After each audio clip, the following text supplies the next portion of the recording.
מצוקת הדיור בקרב סטודנטים מחריפה משנה לשנה. בנושא הזה אני רוצה לומר שלום לרז קינסטליך, המשנה לראש עיריית ראשון לציון. שלום, צהריים טובים. זה נושא שקרוב ללבך, אני מבינה. זה נושא שקרוב מאוד מאוד לליבי. למה זה קורה? איך כל שנה ככה המצוקה הולכת ומחריפה? איך הולך ומחריפה? קודם כל אנחנו רואים את מצוקת הדיור בכלל שקיימת בארץ. מחירי הדירות עלו, במקביל מחירי השכירות עלו. סטודנטים שרוצים סביבת לימודים שמתאימה לצרכים שלהם. את יודעת, היום סטודנט שגר בבית עם ההורים שלו, דירת 3 חדרים, עם עוד אח, עוד 2 אחים, הסביבת לימודים שלו לא בדיוק מתאימה. למה לא דואגים למעונות בנושא הזה, לדי מעונות? אז לא דואגים לדי מעונות בדיוק. אנחנו עכשיו בראשון לציון, אחר הרבה שנים של דין ודברים מול המינהל, עכשיו בראשון לציון הצלחנו לשכנע את מינהל מקרקעי ישראל לשנות ייעוד של קרקע מדיור מוגן למעונות סטודנטים, ועכשיו בראשון לציון, בצמוד למכללה למינהל, אנחנו מקימים קרוב ל-800 יחידות דיור לסטודנטים. מה זה מקימים? העירייה בונה בפועל? לא, העירייה היא חלק מהמכרז. המכרז עצמו הולך להיות משווק בשוק הפרטי. אם אתה רואה מה קורה לאחרונה, אתה יכול לראות חברות גדולות כמו איסטה, כמו אפריקה ישראל, כל מיני חברות שנכנסו לתחום הזה. העירייה לא יודעת להפעיל מעונות.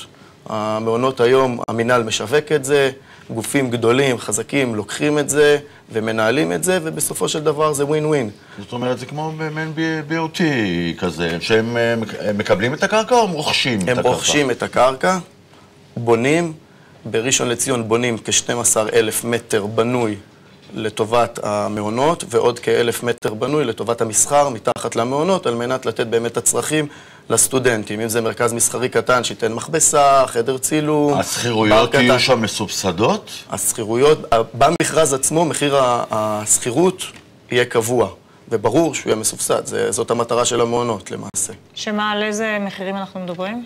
המינהל מדבר על 20% פחות, מינימום 20% פחות ממחיר השוק. כל עיר והשכירויות שלה. היום סטודנטים משכירים דירות במרתפים, לצערנו בדירות מחולקות, את רואה סטודנטים ממש חיים בסלאמס.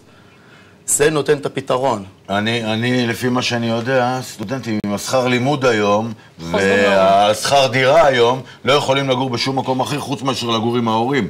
או במעונות. או במעונות שאין, לצורך העניין. בדיוק, נכון. אבל היום באמת אתה רואה את השלטון המקומי מאוד מתערב בהחלטות, מנסה להתערב בהחלטות הממשלה. באמת אתה רואה פה תוצאה של שלטון מקומי, של מהלך, שלי, של ראש העיר. יוזמה, באמת ללחוץ על המינהל ולגרום שהפרויקט הזה יקרה. המדינה לא עושה. אין מה לעשות, בוא נודה בזה, המדינה לא עושה מספיק, לא בשביל הסטודנטים, ובטח לא בשביל הצעירים. בארצות הברית אנחנו רואים ככה, יש ערי אוניברסיטאות, זה נקרא. בדיוק. מודל כזה יכול להצליח בארץ? ברור, תראי את באר שבע דוגמה למשל. באר שבע הייתה יכולה לחיות בלי האוניברסיטה? לא, ברור שזה. ברור שלא. תראי, נתת דוגמה בעולם. בכל מדינה, בכל מקום בעולם, כשיש גוף אקדמי, סביבו יש סביבת לימודים. מעונות סטודנטים, אפילו מתקני ספורט, הכל באמת לצורך הסטודנטים. לרווחת הסטודנטים, בדיוק. ולצערנו בארץ עוד לא השכילו ועוד לא הפנימו את זה, שזה משהו שחייב להיות עם המוסד האקדמי ביחד. בראשון לציון המכללה למינהל מונה מעל 11,000 סטודנטים. הגוף הגדול, המכללה הגדולה בארץ, ואין לה פתרון דיור. יש באמת סוג של מגמה בראשון לציון היום להפוך אותה למעין עיר סטודנטים? קודם כל יש את המעונות. הנה עכשיו ממש צמוד למכללה, מה שאני מסביר, מה שאני עכשיו נותן דוגמה, זה ממש צמוד למכללה. ודרך אגב, זה הקרקע עצמה, בדרך כלל אנחנו רואים היום בתל אביב שהם מאוד מנסים לעודד את הסטודנטים לבוא ולגור דווקא בדרום תל אביב ולחזק את השכונות החלשות. פה לא. פה אנחנו שמים את הסטודנטים צמוד למכללה, אזור מאוד מאוד מאוד טוב של ראשון, כי לסטודנט מגיע הטוב ביותר, ולאו דווקא. יפה, זה עשוי להוריד את מחירי השכירויות בראשון. ברור. טוב, תודה רבה, מעניין.